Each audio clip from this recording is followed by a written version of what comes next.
SSC 26 batch তোমাদের যেহেতু short syllabus 7টা chapter রয়েছে এবং জ্যামিতি বিভাগের মধ্যে বৃত্ত চ্যাপ্টারটা যেহেতু রয়েছে, তো আমার এবার বিশ্বাস বা আমার এবার মনে হয় যে আজকে যে টপিকটা নিয়ে কথা বলতে যাচ্ছি ভিডিওতে, এই টপিক থেকে কোয়েশ্চেন মাস্ট বি তোমার পরীক্ষায় থাকবে। শর্ট কোয়েশ্চেনও থাকতে পারে, এমসিকিউতেও থাকতে পারে। সিকিউতে থাকার সম্ভাবনা খুব বেশি নেই, কারণ এই টাইপের কোয়েশ্চেনগুলো সিকিউতে খুব বেশি আসে না। বাট শর্ট কোয়েশ্চেন আসতে পারে, এই টাইপের মানে কনসেপচুয়াল কিছু কোয়েশ্চেন থাকতে পারে। বাট তাও যদি না আসে, এমসিকিউতে মাস্ট বি থাকবে, এটা আমার বিশ্বাস এবছর পরীক্ষায়। এবং বেশ কিছু টপিক নিয়ে আজকে কথা বলবো, সেগুলো কিন্তু লিখে ফেলেছি। আজকে আমাদের টপিক হচ্ছে বৃত্তের স্পর্শক নিয়ে আমরা কথা বলবো। যদি দুইটা বৃত্ত পরস্পর বহিঃস্পর্শ করে, স্পর্শ না করলে, পরস্পর অন্তঃস্পর্শ করলে কতগুলো স্পর্শক আঁকানো যাবে, এই টাইপের কোশ্চেনগুলো খুব বেশি হয়ে থাকে। সেগুলো নিয়ে আজকে আমরা আলোচনা করব। তারপরে ছেদক, যদি বৃত্তের একটা ছেদক থাকে সেক্ষেত্রে কয়টা স্পর্শক আঁকানো যেতে পারে, সেগুলো নিয়ে আমরা আলোচনা করব। কেন্দ্রদ্বয়ের দূরত্ব নিয়ে আমরা আলোচনা করবো। যেমন এখানে যে দুইটা বৃত্ত আছে, এই বৃত্তের একটা কেন্দ্র এটা আর একটা কেন্দ্র এটা, এদের দূরত্ব কত, এই দুইটা কেন্দ্রের মধ্যে দূরত্ব কত, এগুলো নিয়ে আমরা আলোচনা করবো এবং কিছু সম্পর্ক নিয়ে আমরা কথা বলবো। দ্যাটস ওয়াই আজকের ক্লাসটা খুব বেশি ইম্পর্টেন্ট। খুব মনোযোগ সহকারে আমার কথাটা শুনবা, বুঝবা। আশা করি আজকের ক্লাসটা থেকে অবশ্যই এমসিকিউ তোমার 2026 সালের বোর্ড পরীক্ষা অবশ্যই থাকবে, যে কোনো বোর্ডের জন্য। দেখো, প্রথমে আমাদের কোশ্চেন হচ্ছে, যদি দুইটা বৃত্ত পরস্পর বহিঃস্পর্শ করে, এক নম্বর কেস, দুইটা বৃত্ত যদি পরস্পর বহিঃস্পর্শ করে, সেক্ষেত্রে বৃত্ত দুইটার কেন্দ্রদ্বয়ের মধ্যবর্তী দূরত্ব কত, এটা আমাদের জিজ্ঞাসা করে এমসিকিউতে।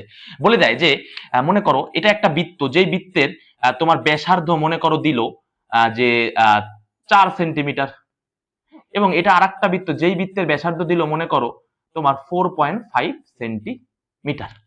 এরকম দেওয়া থাকতে পারে। বলতে পারে কি যে 4 সেন্টিমিটার এবং 4.5 সেন্টিমিটার ব্যাসার্ধ বিশিষ্ট দুইটি বৃত্ত পরস্পরকে বহিঃস্পর্শ করলে, কেসটা কিন্তু বুঝতে হবে, পরস্পরকে কি বহিঃস্পর্শর কেসটা হচ্ছে অনেকটা এমন, এই যে এখানে কিন্তু তারা বহিঃস্পর্শ বাইরে স্পর্শ করেছে। যদি এই ধরনের কেস হয়, সেক্ষেত্রে আমাদের কাছে জিজ্ঞাসা করতে পারে যে পরস্পর বহিঃস্পর্শ করলে কেন্দ্রদ্বয়ের মধ্যবর্তী দূরত্ব কত। তুমি অবশ্যই কনসেপচুয়ালি বুঝতে পারছো, এই কেন্দ্র এবং এই কেন্দ্র, এই কেন্দ্রের নাম যদি দেই C1 আর এই কেন্দ্রের নাম যদি দেই C2, সেক্ষেত্রে তাদের মধ্যবর্তী দূরত্ব কত হবে বলতো? C1 আর C2 কত হবে? এদের মধ্যবর্তী দূরত্ব কি হবে? অবশ্যই 4 প্লাস 4.5 কত হবে বলো? 8.5 সেন্টিমিটার। দ্যাট মিনস যদি দুইটা বৃত্ত পরস্পরকে বহিঃস্পর্শ করে, সেক্ষেত্রে তাদের কেন্দ্রদ্বয়ের মধ্যবর্তী দূরত্ব হবে তাদের ব্যাসার্ধের যোগফল। কেমন? তাদের কি হবে বলো? ব্যাসার্ধের যোগফল।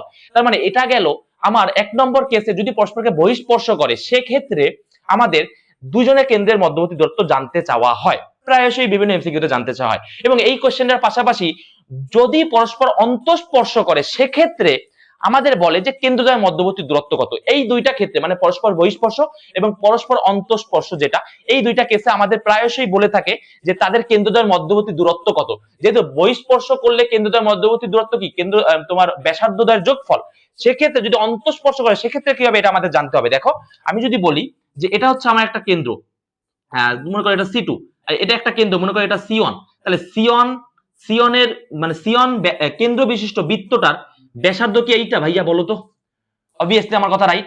এবং C2 কেন্দ্র বিশিষ্ট বৃত্তটার ব্যাসার্ধ কি এইটা, মানে ওই বড় বৃত্তটার ব্যাসার্ধের কিছু অংশকে ছোট বৃত্তটার ব্যাসার্ধ, রাইট? তাহলে এটা ধরলাম আমি, মনে করো ছোট হাতের আর, এটা কি ধরলাম বলো? ছোট হাতের আর। আর বড়টাকে কি ধরলাম? বড়টাকে ধরলাম আমি বড় হাতের আর। বিষয়টা বুঝছো? এখন তোমার লাগবে কি, এতটুকু দূরত্ব লাগবে না? কেন্দ্রদ্বয়ের মধ্যবর্তী দূরত্ব লাগবে না ভাইয়া বলো তো? তোমার কিন্তু লাগবে এতটুকু। বিষয়টা কিন্তু বুঝছো? তোমার লাগবে জাস্ট এতটুকু। তার মানে কেন্দ্রদ্বয়ের মধ্যবর্তী দূরত্ব লাগবে। তার মানে কি করতে হবে, এই যে বড় আরটা থেকে ছোট আরটা মানে এতটুকু যদি তুমি বাদ দাও, অবভিয়াসলি তুমি এতটুকু পাবা, আর এটাই কিন্তু আমার লাগবে। তার মানে বড় আর, বড় ব্যাসার্ধ বিশিষ্ট বৃত্তের আর থেকে ছোট ব্যাসার্ধ বিশিষ্ট বৃত্তটার আর যদি বাদ দেই, তাহলে আমরা পেয়ে যাব কেন্দ্রদ্বয়ের মধ্যবর্তী দূরত্ব। কোন অবস্থায়? যখন তারা পরস্পর অন্তঃস্পর্শ করে। তাহলে ভাইয়া কি হবে বলো? হবে হচ্ছে তোমার বড় হাতের আর মাইনাস ছোট হাতের আর। এটা হবে তাদের কেন্দ্রদ্বয়ের মধ্যবর্তী দূরত্ব। বিষয়টা আশা করি বুঝছো। কেন্দ্রদ্বয়ের মধ্যবর্তী দূরত্ব, কেন্দ্র একটু লিখবা কিন্তু কাইন্ডলি ফার্স্ট, কেন্দ্রদ্বয়ের মধ্যবর্তী দূরত্ব, কেন্দ্রদ্বয়ের মধ্যবর্তী দূরত্ব। আর এক্ষেত্রে কি হবে বলতো? এক্ষেত্রে কেন্দ্রদ্বয়ের মধ্যবর্তী দূরত্ব কি হবে, যদি এই বৃত্তটা হয়, যদি মনে করো তোমার বড় হাতের আর, একটা বড় বৃত্ত হতে পারে, মানে এটা তো মনে করো 4 সেন্টিমিটার, তার মানে এটা ধরলাম ছোট হাতের আর। আর এটা যেহেতু বড় বৃত্ত, এটাকে ধরলাম বড় হাতের আর। সেক্ষেত্রে আমার C1 ইন্টু C2, এক্ষেত্রেও C1 ইন্টু C2 কি হলো, তাদের মধ্যবর্তী দূরত্ব কি হলো? বড় হাতের আর বিয়োগ ছোট হাতের আর। এবং এক্ষেত্রে কি হবে বলতো? এক্ষেত্রে হবে হচ্ছে তোমার আর যোগ আর। বিষয়টা বুঝছো না? তাহলে এটা গেল পরস্পর বহিঃস্পর্শ এবং পরস্পর যদি অন্তঃস্পর্শ করে সেক্ষেত্রে তাদের কেন্দ্রদ্বয়ের মধ্যবর্তী দূরত্ব কত। খুবই বেসিক কোশ্চেন, এমসিকিউতে খুব বেশি আসতে দেখা যায়। তোমাকে এরকম বলে দিবে যে 8 সেন্টিমিটার ব্যাসার্ধ বিশিষ্ট একটি বৃত্ত এবং 5 সেন্টিমিটার ব্যাসার্ধ বিশিষ্ট একটি বৃত্ত পরস্পর অন্তঃস্পর্শ করলো, সেক্ষেত্রে তার কেন্দ্রদ্বয়ের মধ্যবর্তী দূরত্ব কত। তাহলে তুমি কি করবা, বড়টার আর থেকে ছোটটার আর বাদ দিয়ে দিবা। কেমন? তার মানে 8 - 5 কত হবে? উত্তর 3। অন্তঃস্পর্শ করলে তাদের কেন্দ্রের মধ্যবর্তী দূরত্ব কত হবে? 3 সেন্টিমিটার, মানে বিয়োগ করবা। আর যদি বহিঃস্পর্শ করে তাহলে কি করবা, ব্যাসার্ধ দুটো যোগ করবা। তো কোশ্চেন গুলো খুব ইজি কোশ্চেন, একটু জাস্ট ব্রেনটাকে ক্যালকুলেশন করলেই হবে। এবং অনেক সময় এরকমও কোশ্চেন করা হয় যে 10 সেমি ব্যাস এবং 12 সেমি ব্যাস বিশিষ্ট দুইটি বৃত্ত পরস্পরকে বহিঃস্পর্শ করলো। ব্যাস কিন্তু আমি কিন্তু ব্যাসার্ধ বলিনি, কথাটা একটু লক্ষ্য করো। যেহেতু আমি বললাম 12 সেন্টিমিটার ব্যাস এবং 10 সেন্টিমিটার ব্যাস বিশিষ্ট দুইটি বৃত্ত পরস্পরকে বহিঃস্পর্শ করলো, তার মানে বহিঃস্পর্শ করলেই কেন্দ্রদ্বয়ের মধ্যবর্তী দূরত্ব কি হবে ভাইয়া? যোগ হবে। ছোট হাতের আর যোগ বড় হাতের আর যোগ হবে, বা দুইটা আর যোগ হবে। আর এক্ষেত্রে কি হবে? বিয়োগ হবে। সেক্ষেত্রে ব্যাস থাকলে ব্যাসার্ধে নিয়ে যাওয়া অবভিয়াসলি নিয়ে যাইতে হবে, কিন্তু মাস্ট বি নিয়ে যাবা না, কিন্তু ভুল করা যাবে না, একদমই ভুল করা যাবে না ভাইয়া। তাহলে এটা গেল পরস্পর বহিঃস্পর্শ এবং অন্তঃস্পর্শ করলে বৃত্ত দ্বয়ের কেন্দ্রদ্বয়ের দূরত্ব। এক্ষেত্রেও কেন্দ্রদ্বয়ের দূরত্ব আমরা জেনে নিলাম। এইবার আমাদের একটা কোশ্চেন করবে, আচ্ছা অনেকে প্রশ্ন করতে পারে যদি স্পর্শ না করে সেক্ষেত্রে তাদের কেন্দ্রদ্বয়ের মধ্যবর্তী দূরত্ব কি কখনো বের করতে বলে? না ভাইয়া, কখনোই বলে না সেটা। মনে করো এখানে এই বৃত্তের কেন্দ্র হচ্ছে C1, এটা হচ্ছে C2। তোমার মনে হতে পারে যে যদি দুইটা বৃত্ত পরস্পর স্পর্শ না করে সেক্ষেত্রে কি আমাদের কেন্দ্রদ্বয়ের মধ্যবর্তী দূরত্ব বের করতে বলতে পারে? না, কখনো এটা সেটা বলবে না, এত তুমি শিওর থাকতে পারো। এক্ষেত্রে এই রিলেটেড আরেকটা কোশ্চেন এক্ষেত্রে হয় ভাইয়া, এই যে যদি তিনটা বৃত্ত পরস্পরকে বহিঃস্পর্শ করে, মানে এই কনসেপ্টের বেসিসে আমি কথা বলছি, যদি তিনটা বৃত্ত পরস্পরকে বহিঃস্পর্শ করে সেক্ষেত্রে আমাদের কাছে জিজ্ঞাসা করে যে এই তিনটা বৃত্তের কেন্দ্র দ্বারা গঠিত ত্রিভুজের পরিসীমা কত। এই কোশ্চেনটা আমাদের খুব বেশি হয়, কথাটা একটু লক্ষ্য করো। কি বলে? তিনটা বৃত্ত পরস্পরকে বহিঃস্পর্শ করবে, করার পরে এটা দ্বারা গঠিত, এদের কেন্দ্র দ্বারা গঠিত, এদের কেন্দ্র দ্বারা গঠিত, লিখে ফেলতে পারো, কেন্দ্র দ্বারা গঠিত ত্রিভুজের পরিসীমা, ত্রিভুজের পরিসীমা। তার মানে কি বলতো, যদি তিনটা বৃত্ত পরস্পরকে বহিঃস্পর্শ করে, তিনটা বৃত্ত মানে এই অবস্থা যদি হয়, সেক্ষেত্রে আমাদের জিজ্ঞাসা করতে পারে যে তাদের দ্বারা গঠিত ত্রিভুজের, তাদের কেন্দ্র দ্বারা গঠিত ত্রিভুজের পরিসীমা কত। খেয়াল করো এখানে কি তিনটা কেন্দ্র আছে, তার মানে এই তিনটা কেন্দ্র দিয়ে ত্রিভুজ গঠন করলে কেমন হবে? ত্রিভুজটা এরকম হবে না বলতো? তিনটা কেন্দ্রকে যোগ করো ভাইয়া, এই যে একটা, এই যে একটা, এই যে একটা, হবে তো? বলো তো, বিষয়টা একটু বুঝো, কিন্তু একটু বুঝো, জাস্ট একটু ভিজুয়ালাইজ করতে হবে। পরীক্ষায় জাস্ট একটু ভিজুয়ালাইজ করলেই তুমি পারবে, আর কিছুই লাগবে না। তার মানে তিনটা বৃত্ত যদি পরস্পরকে বহিঃস্পর্শ করে তাদের কেন্দ্র দ্বারা গঠিত ত্রিভুজ হবে এটা, রাইট? হবে, হবে। এখন এই ত্রিভুজের পরিসীমা লাগবে, বিষয়টা খুবই ইজি। মনে করো এই বৃত্তটার ব্যাসার্ধ তোমার মনে করো 5 সেন্টিমিটার, আর এই বৃত্তটার ব্যাসার্ধ মনে করো তোমার 4 সেন্টিমিটার, এই বৃত্তটার ব্যাসার্ধ মনে করো 3 সেন্টিমিটার। এক্ষেত্রে আমাদের বলে দিবে যে 3, 4, 5 সেন্টিমিটার ব্যাসার্ধ বিশিষ্ট তিনটি বৃত্ত পরস্পরকে বহিঃস্পর্শ করলো, তাদের কেন্দ্র দ্বারা গঠিত ত্রিভুজের পরিসীমা কত, এটা জিজ্ঞাসা করতে পারে। ঠিক আছে, এটা জিজ্ঞাসা করতে আমাদের পারে। সেক্ষেত্রে আমাদের কাজ কি? আমাদের এইভাবে একটা চিত্র কল্পনা করা, এবং তুমি কি এটা বলতে পারবা যে এটা যদি কেন্দ্র হয় আর এটা যদি তোমার এতটুকু কি হবে? এই বৃত্তটার ব্যাসার্ধ হবে ভাইয়া, বলো তো? এটা কেন্দ্র না, তার মানে এটা কি হবে? এই বৃত্তটার ব্যাসার্ধ, তার মানে এই বৃত্তের ব্যাসার্ধ কত? 5 সেন্টিমিটার। ওকে ফাইন, তাহলে এতটুকু তো আবার এই বৃত্তের ব্যাসার্ধ, তার মানে কত? 5 সেন্টিমিটার। সেম ভাবে এটা কেন্দ্র কার? এই বৃত্তটার। আর এটা এতটুকু কি হবে? এই বৃত্তটার ব্যাসার্ধ, তার মানে কত হবে? 3 সেন্টিমিটার। আবার এটা কি হবে? এই বৃত্তটার ব্যাসার্ধ, তার মানে কত হবে? 3 সেন্টিমিটার। এবার এদিকে আসো, এই বৃত্তটার ব্যাসার্ধ কত হবে? 4 সেন্টিমিটার, এতটুক, মানে এটা। আবার এতটুকু কি হবে বলতো? 4 সেন্টিমিটার হবে। তার মানে এই ত্রিভুজের প্রত্যেকটা বাহু কত সেন্টিমিটার বলতো? 7 সেন্টিমিটার। এটা কত? আচ্ছা, এই পাশটা হচ্ছে 7 সেন্টিমিটার, এই পাশটা কত? 9 সেন্টিমিটার, এই পাশটা কত? 8 সেন্টিমিটার। তার মানে এই বাহুটা কত পাইছো? এই বাহুটা পাইছো তুমি 7 সেন্টিমিটার। এই বাহুটা কত পাইলা? এই বাহুটা পাইলা 9 সেন্টিমিটার। এই বাহুটা কত পাইলা? 8 সেন্টিমিটার, তাই তো? তার মানে এই ত্রিভুজটাকে একটা বিষমবাহু ত্রিভুজ না? তোমাকে এরকম কোশ্চেন করতে পারে যে তিনটি বিভিন্ন ব্যাসার্ধের বৃত্ত যদি পরস্পরকে বহিঃস্পর্শ করে তাদের কেন্দ্র দ্বারা গঠিত ত্রিভুজটি কেমন ত্রিভুজ। এটাকে অবশ্যই একটা বিষমবাহু ত্রিভুজ না, কারণ কি 7, 9, 8 তিনটা বাহুই অসমান, তার মানে এটাকে একটা বিষমবাহু ত্রিভুজ। এবং যদি আমাদের এই ত্রিভুজের পরিসীমা যায় সেক্ষেত্রে কি হবে? 7 আর 9 যোগ কত হবে? 16, 16 আর 8 কত হবে? 24। তার মানে এই ত্রিভুজটার পরিসীমা হচ্ছে 24 সেন্টিমিটার। আশা করি বিষয়টা বুঝতে পারছো। তার মানে এই টাইপের কোশ্চেন গুলো আমাদের জিজ্ঞাসা করতে পারে, এমসিকিউতে চলে আসে, এজন্য আমি এটা তোমাদের বলে দিলাম। এবার যে জিনিসটা জিজ্ঞাসা করে সেটা হচ্ছে কি, যে যদি দুইটা বৃত্ত পরস্পরকে বহিঃস্পর্শ করে কয়টি স্পর্শক আঁকানো যাবে? এই কোশ্চেনটা হয়, কয়টি স্পর্শক আঁকানো যাবে? বৃত্ত দুটিতে কয়টি সাধারণ স্পর্শক পাওয়া যাবে, বা এই দুটি বৃত্তে কয়টি স্পর্শক আঁকানো যাবে? এরকম কোশ্চেন খুব বেশি হয়। কয়টি স্পর্শক আঁকানো যাবে? কয়টি স্পর্শক আঁকানো যাবে, এটা হচ্ছে আমাদের কোশ্চেন। এবং এই সেম কোশ্চেনটাও আমি এখানে করেছি, এখানে করেছি, এখানে করেছি এবং এখানে করেছি। হ্যাঁ, কয়টি স্পর্শক আঁকানো যাবে? তাহলে বিষয়টা একটু বোঝার চেষ্টা করো। এমসিকিউতে কিন্তু আসবে, আমি আবারও বলছি। আমার কেন জানো না মনে হচ্ছে যে এই টাইপ থেকে, মানে এই যে কথাগুলো বলছি আমি এই ভিডিওতে, অবভিয়াসলি এই ভিডিও থেকে এমসিকিউতে মাস্ট বি কোশ্চেন থাকবেই থাকবে, মাস্ট বি, থাকতেই হবে। তাহলে আমরা কি বলছি দেখো, যে কয়টি স্পর্শক আঁকানো যাবে, কখন? যখন পরস্পর বহিঃস্পর্শ করে। যখন পরস্পর স্পর্শ না করে তখন কয়টি স্পর্শক আঁকানো যাবে, সেটাও আমি এখানে কোশ্চেন করলাম। এখানেও আমি কোশ্চেন করছি যে কয়টি স্পর্শক আঁকানো যাবে, এবং এখানেও আমি কোশ্চেন করলাম যে কয়টি স্পর্শক আঁকানো যাবে, এবং এখানেও আমি কোশ্চেন করতে পারি যে কয়টি স্পর্শক সেখানে আঁকানো যাবে, এখানেও আমি কোশ্চেন করতে পারি। তিনটি কেসই আমরা একটু দেখে নিব, মানে চারটি কেস একটু ভিজুয়ালাইজ করতে হবে ব্রেনে, আর কিছুই না। দেখো, স্পর্শক বলতে আসলে কি বোঝায়? সেই বৃত্ত দুটাকে স্পর্শ করে যাবে। আর আমার কি লাগবে? আমার লাগবে কি, যে এমন স্পর্শক আঁকাইতে হবে যেটা এই বৃত্তকেও ছেদ করে, এই বৃত্তকেও ছেদ করে, এরকম স্পর্শক আঁকাইতে হবে, যেটাকে আমরা বলি কমন স্পর্শক বা সাধারণ স্পর্শক বলি আমরা। কেমন? এখন যখন দুটা বৃত্ত পরস্পর তোমার বহিঃস্পর্শ করবে, সেক্ষেত্রে এখানে একটা স্পর্শক আঁকানো যাবে, এরকম যাবে, যেই স্পর্শকটা এই বৃত্তকেও ছেদ করে, এই বৃত্তকেও ছেদ করে। সেম ভাবে এইখানে একটা স্পর্শক আঁকানো যাবে, এরকম। কয়টা আঁকানো গেল? দুইটা। আর নিচে দেখো, সেম এই পজিশনে আরেকটা স্পর্শক আঁকানো যাবে না? তার মানে যদি পরস্পর বহিঃস্পর্শ করে, সেক্ষেত্রে তিনটা স্পর্শক আঁকানো যায়। আশা করি বিষয়টা বুঝছো। কয়টা স্পর্শক আঁকানো যায় বলো তো? তিনটা স্পর্শক আঁকানো যায় যদি পরস্পর বহিঃস্পর্শ করে। ভিজুয়ালাইজ করবা ব্রেন, আর কিছুই না। এই ভিডিওটা সেভ করে রাখো, ভিডিওটা নোট করে রাখতে পারো, পরীক্ষার আগের রাতে অবশ্যই দেখে যাবা। তাহলে কি করবা? একটা হচ্ছে মিডিল থেকে যাবে, একটা হচ্ছে নিচ থেকে যাবে, একটা উপর থেকে যাবে। যদি পরস্পর বহিঃস্পর্শ করে, সেক্ষেত্রে আমরা তিনটা স্পর্শক পাবো। কয়টা পাবো? তিনটা পাবো। কয়টা পাবো বলো? তিনটা স্পর্শক পাবো। যদি পরস্পর বহিঃস্পর্শ করে ভাইয়া, তাহলে তিনটা স্পর্শক পাবো। আশা করি বুঝতে পারছো। তিনটা স্পর্শক, এই যে দেখো তিনটা। এইবার এই কেসে আসো। এখানে তোমাকে সেম কোশ্চেন করা হলো যে যদি দুইটা বৃত্ত স্পর্শই না করে পরস্পর, সেক্ষেত্রে কয়টা স্পর্শক আঁকানো যাবে? এরকম কোশ্চেন হয় কিন্তু এমসিকিউতে, হয়, খুব বেশি হয় কিন্তু ভাইয়া, এমসিকিউতে হয়। দেখো, এবার এই একটা আঁকানো যাবে, এটা ছেদ করে নাই, সরি, বাট ছেদ করবে। কেমন? এই যে এরকম একটা আঁকানো যাবে, যেটা এই বৃত্তকে ছেদ করে যাবে, একটা। নিচ থেকে একটা আঁকানো যাবে, দুইটা। কয়টা হলো? দুইটা। আচ্ছা, আমার কিন্তু ছেদ করছে না। কেমন? তোমরা কিন্তু একটু বুঝে নিও। আমি আরেকবার আঁকানোর চেষ্টা করছি, দেখো, এই যে দুইটা।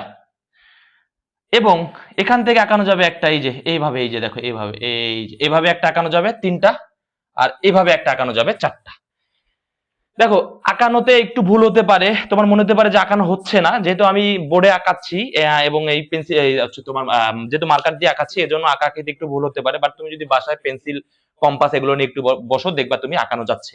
অবভিয়াসলি এখানে চারটা আঁকানো যাবে। যদি পরস্পর স্পর্শ না করে, সেক্ষেত্রে স্পর্শক আঁকানো যাবে কয়টা? চারটা। আশা করি বিষয়টা বুঝছো। এক্ষেত্রে আঁকানো যাবে তিনটা, এক্ষেত্রে আঁকানো যাবে চারটা। যদি পরস্পর, আচ্ছা আবার একটু বলছি, স্পর্শকটা কেমন হইতে হবে? অবভিয়াসলি দুইটা বৃত্তের মধ্যে থাকতে হবে। আবারও বুঝো, অবভিয়াসলি দুইটা বৃত্তের মধ্যে থাকতে হবে। আবারও বলছি, যদি তুমি স্পর্শক আঁকাতে চাও, অবভিয়াসলি সেটা দুইটা বৃত্তের মধ্যে টাচ করতে হবে। এই স্পর্শকটা দেখো এই বৃত্তে টাচ করছে, এই স্পর্শক আবার এই স্পর্শকটা এই বৃত্তেও টাচ করছে। সেই ক্ষেত্রে আমরা চারটা স্পর্শক পাচ্ছি যারা দুইটা বৃত্তকেই টাচ করে। এজন্য এই ক্ষেত্রে কয়টি স্পর্শক পাওয়া যাবে? চারটি। এক্ষেত্রে পাওয়া যাবে তিনটি। এবং এক্ষেত্রে কয়টা পাওয়া যাবে বলো তো? অবভিয়াসলি এদিকে তুমি আঁকাতে পারলেও, স্পর্শক যদি আঁকাও, এই বৃত্তকে টাচ করলেও এই বৃত্তকে টাচ করে না, যেহেতু এটা ছোট বৃত্ত, বৃত্তের মধ্যে আছে। আর তুমি চাইলে এরকম আঁকাতে পারবা না। তাহলে কি হবে? তাহলে দেখো, তুমি যদি চাইলে এরকম একটা স্পর্শক আঁকাও, সেক্ষেত্রে তুমি মনে হতে পারে যে ছোট বৃত্তের একটা স্পর্শক পাওয়া গেল, কিন্তু বড় বৃত্তে কিন্তু স্পর্শক পাওয়া যাচ্ছে না। কারণ কি? বড় বৃত্তকে স্পর্শ করতে হবে, জাস্ট স্পর্শ, টাচ করে যাবে, কিন্তু টাচ তো করছে না, ছেদ করে যাচ্ছে, ডিরেক্ট ভেঙে যাচ্ছে, চিড়ে যাচ্ছে, রাইট? সেটা লাগবে না, আমার লাগবে কি, জাস্ট স্পর্শ করবে, টাচ করবে। কেমন? তাহলে এখানেও আঁকানো যাবে না, এখানেও আঁকানো যাবে না, এখানেও আঁকানো যাবে না, এখানেও আঁকানো, শুধু আঁকানো যাবে একমাত্র এখানে। এখানে আঁকানো যাবে একটা স্পর্শক। কারণ এখানে এই যে বৃত্তটা অন্তঃস্পর্শ করছে না, এখানে একটা বিন্দু আছে, যেই বিন্দুটা হচ্ছে এদের দুজনের কমন বিন্দু। এবং এখানে একটা স্পর্শক আঁকালে এই স্পর্শকটা একদম এই দুইটা বৃত্তের মধ্যে থেকেই যায়, বা একদম টাচ করে যায়, বৃত্তের একেবারে পাশ থেকে বা টাচ করে যায়। এজন্য আমরা বলি, যখন পরস্পর অন্তঃস্পর্শ করে, সেক্ষেত্রে আমরা স্পর্শক পাই কয়টা বলো? একটা। যখন পরস্পর অন্তঃস্পর্শ করে, সেক্ষেত্রে আমরা স্পর্শক পাই কয়টা ভাইয়া বলো? একটা। এবার যদি পরস্পর ছেদ করে, ছেদ মানে কি বলতো? এই দুইটা বৃত্তের মধ্যে একটা কমন অংশ খুঁজে পাচ্ছ না? এই যে দেখো, একটা কমন অংশ খুঁজে পাওয়া যাচ্ছে। তার মানে কি? ছেদ করছে। আর ছেদ করলে কয়টি স্পর্শক আঁকা যাবে, এটা আমাদের কাছে প্রায় কোশ্চেন করা হয়, যে যদি পরস্পর ছেদ করে, সেক্ষেত্রে আমরা কয়টি স্পর্শক আঁকাতে পারবো, কমন স্পর্শক আঁকাতে পারবো। তোমার মনে হতে পারে যে এখানে একটা স্পর্শক আঁকিয়ে দেই, কিন্তু না। কারণ কি? স্পর্শক হতে হবে কি? স্পর্শ করে যাবে, বৃত্তের বৃত্তের উপরস্থ কোনো বিন্দুতে একদম টাচ করে যাবে তখন হবে স্পর্শক। তাহলে এখানে যদি তুমি একটা দাগ টানো সেক্ষেত্রে সেটা স্পর্শক হবে না, তাহলে এই বৃত্তের কিছু অংশ ভেদ করে যাচ্ছে, আবার এই বৃত্তের কিছু অংশ ভেদ করে যাচ্ছে, সেক্ষেত্রে এখানে কোনো স্পর্শক হবে না, স্পর্শক হবে এখানে এবং স্পর্শক হবে এখানে। সেক্ষেত্রে পরস্পর ছেদ করলে স্পর্শক আঁকানো যায় দুইটা। বিষয়টা বুঝো কিন্তু, পরস্পর ছেদ করলে স্পর্শক আঁকানো যাবে কয়টা বলো? দুইটা। পরস্পর ছেদ করলে স্পর্শক আঁকানো যাবে দুইটা, টোটালি ছেদ না করলে চারটা, মানে কোথাও টাচ না করলেই চারটা, অন্তঃস্পর্শ করলে একটা, বহিঃস্পর্শ করলে কয়টা? তিনটা। আর যদি তিনটা বৃত্ত পরস্পরকে তোমার বহিঃস্পর্শ করে সেক্ষেত্রে কয়টি স্পর্শক আঁকানো যেতে পারে? কিন্তু এখানে কোনো স্পর্শক তুমি পাবা না যেই স্পর্শকটা তিনটা বৃত্তকেই টাচ করে। তিনটা বৃত্তকেই টাচ করে এমন স্পর্শক তুমি খুঁজে পাবা না। এমন কেসে হতে পারে যদি মনে করো তিনটা বৃত্ত এভাবে লাগানো আছে এভাবে, সেক্ষেত্রে এখানে একটা স্পর্শক আঁকানো যেতে পারে যেটা তিনটা বৃত্তকেই টাচ করে, আবার নিচেও একটা স্পর্শক আঁকানো যেতে পারে যেটা তিনটা বৃত্তকেই টাচ করে। এরকম ক্ষেত্র বিশেষ দুইটি স্পর্শক আঁকানো যেতে পারে, কমন স্পর্শক। কিন্তু এক্ষেত্রে কিন্তু তেমন কোনো স্পর্শক আঁকানো যাবে না যেই স্পর্শকটা তিনটা বৃত্তকেই টাচ করে। দেখো এখানে তুমি একটা স্পর্শক আঁকালা, সেটা কিন্তু এই দুইটা বৃত্তকে টাচ করবে অবভিয়াসলি, কিন্তু এখানে কিন্তু টাচ করে না, এই জন্য এখানে কোনো স্পর্শক আমরা আঁকাতে পারছি না। তো আশা করি এই কনসেপ্টটা তোমরা ধরতে পারছো। এখান থেকে কিন্তু এমসিকিউ মাস্ট বি থাকবে, তোমরা মুখস্থ করে ফেলো বা লিখে ফেলো, এবং পরীক্ষার হলে যদি আসে তুমি ভিজুয়ালাইজ করার চিন্তা ভাবনা এখন থেকেই নিয়ে নাও যে পরীক্ষা আসলে বহিঃস্পর্শ আছে তার মানে এমন চিত্র হবে, যদি অন্তঃস্পর্শ হয় তার মানে এমন চিত্র হবে। এটা তোমার মাথায় ক্যালকুলেশন করতে পারতে হবে ভাইয়া, কেমন? তাহলে চলো আমরা এবার চলে যাচ্ছি, আর কয়েকটা কথা একটু বলি। দেখো আর দুই একটা কথা একটু বলবো, ক্লাস শেষ আমাদের, যেহেতু আমরা এখানে কথা বলছি শুধু স্পর্শক, ছেদক, কেন্দ্র, কেন্দ্রদ্বয় দূরত্ব এসব নিয়ে, সেজন্য আমাদের ক্লাস প্রায় শেষ। আমি আর একটা জিনিস একটু দেখিয়ে দিচ্ছি যে তোমরা এটা জানো কিনা। দেখো আমাকে, এটা একটা বৃত্ত, এই বৃত্তের আমি এতটুকু অংশ কেটে ফেললাম, এটাকে একটা চাপ না বলতো? এই চাপটার নাম দিলাম এবি, এই পয়েন্টের নাম দিলাম সি, এদিকে নাম দিলাম ডি। তার মানে এই চাপটার নাম কি হবে? এডিবি। আর এই চাপটার নাম কি হবে বলো? এসিবি হবে। তার মানে এসিবি একটা চাপ, পাশাপাশি বলো কি এডিবি একটা চাপ, রাইট? তার মানে এসিবি একটা চাপ এবং এডিবি একটা চাপ। এখন তুমি কি বলতে পারবা এসিবি চাপটা ছোট চাপ? পারবা, রাইট? Okay fine. আর এডিবি চাপটা কি? বড় চাপ। তার মানে এই এডিবি চাপটা কি? বড় চাপ। আর এসিবি চাপটা কি বলো? ছোট চাপ না? তো এই ছোট চাপকে বলা হয় তোমার উপচাপ। কি বলা হয়? উপচাপ। আর বড় চাপটাকে বলা হয় কি? অধিচাপ। কি বলা হয় বলো? অধিচাপ বলা হয়। এইবার তুমি কিভাবে মনে রাখবা বড় চাপ মানে কি? বড় মানে কি? অধিক। সেটা থেকে মনে রাখবা বড় চাপটার নাম অধিচাপ বা অধিক চাপ, কেমন? তার মানে বড় চাপটার নাম কি? অধিচাপ। আর ছোট চাপটা কি? উপচাপ। বিষয়টা ক্লিয়ার আশা করি। অনেকেই ছোট চাপটাকে অধিচাপ, উপচাপ মানে এই জিনিসটা অনেকটা পেঁচিয়ে ফেলে। তো আশা করি আজকে থেকে সে ভুলটা হবে না। তোমরা কি বলবা? বড় চাপটার নাম কি? বড় চাপটার নাম অধিচাপ, আর ছোট চাপটার নাম কি? উপচাপ। এখন তোমরা মনে রাখবা এখানে কোণ আছে দুইটা, একটা কি? স্থূলকোণ, স্থূলকোণ, আর একটা কি? সূক্ষ্মকোণ।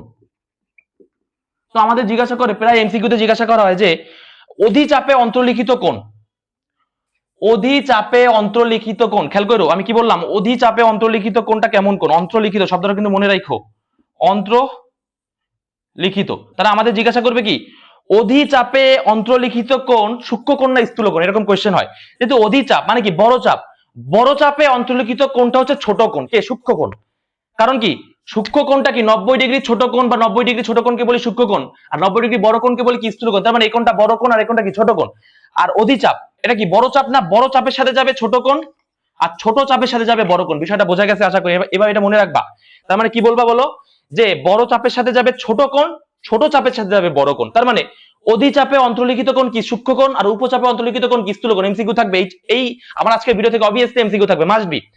এইবার অন্তর্লিখিত না বলে তোমাকে বলতে পারে যে দণ্ডায়মান কোণটা কি? দণ্ডায়মান, খেয়াল করো, তোমাকে বলতে পারে অধিচাপে দণ্ডায়মান কোণটা কি? দণ্ডায়মান এই শব্দটা যদি কখনো বলে সেক্ষেত্রে তোমার উল্টে যাবে, একদম কথাটা উল্টে যাবে। দণ্ডায়মান যদি বলে, যদি অধিচাপে বা উপচাপে বলে, যদি বলে উপচাপে দণ্ডায়মান কোণটি কি? স্থূলকোণ না, উপচাপে অন্তর্লিখিত কোণটা স্থূলকোণ, রাইট? কিন্তু উপচাপে দণ্ডায়মান কোণটা হচ্ছে সূক্ষ্মকোণ। আশা করি বিষয়টা মনে রাখবা, মানে কনসেপ্টটা মাথায় ধরতে হবে, এবং বিষয়টা মুখস্থ করার থেকে বিষয়টা হচ্ছে কি যে তোমার ব্রেনে ধরতে হবে যে কিভাবে কিভাবে ভাইয়া বললো। তার মানে অন্তর্লিখিত বললে কি হবে? অধিচাপের সাথে যাবে ছোট কোণ, উপচাপের সাথে যাবে বড় কোণ। আর যদি দণ্ডায়মান বলে সেক্ষেত্রে তোমার উপচাপের সাথে যাবে কি? সূক্ষ্মকোণ, মানে ছোট কোণটা যাবে তখন, কেমন?